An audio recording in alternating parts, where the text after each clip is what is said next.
வணக்கங்க. நம்ம சாமந்தி தான் பார்த்துட்ருக்கோம். பார்த்தீங்கனாலே தெரியும், சாமந்தி தாங்க. நம்ம ஊர் கிளைமேட்டு தமிழ்நாட்டில் பாருங்கள் எவ்வளோ நோய் தாக்கியிருக்கு, எவ்வளோ மருந்து அடிக்க வேண்டியதாக இருக்குது. ஒரு பூவை பறித்து வர்றதுக்குள்ளே எவ்வளோ உழைப்பு பாருங்கள். களை இல்லாமல் பார்த்து கரெக்டாக கன்று நட்டு அதை வளர்ச்சியை கரெக்டாக பார்த்து பாருங்கள். ஒரு செடியில் நல்ல பூ வந்திருக்கு.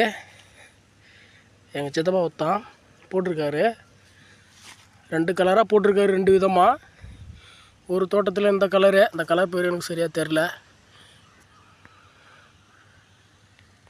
பாருங்கள், ரொம்ப லவ்லியாக தெரியுதா?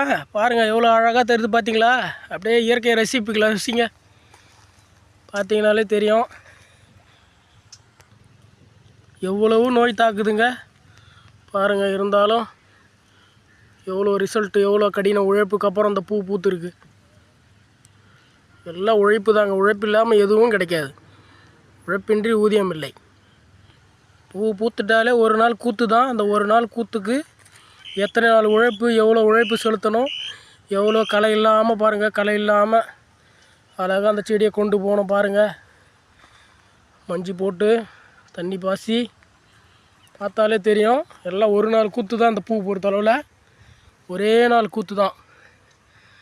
இருந்தாலும் எவ்வளோ உழைப்பு பாருங்கள்.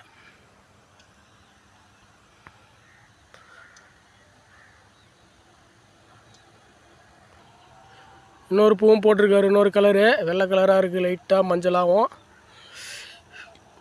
பாருங்கள், அருமையாக இருக்குங்களா? ரசிக்கணும், ரொம்ப ரசிக்கணும், நல்லா ரசிங்க.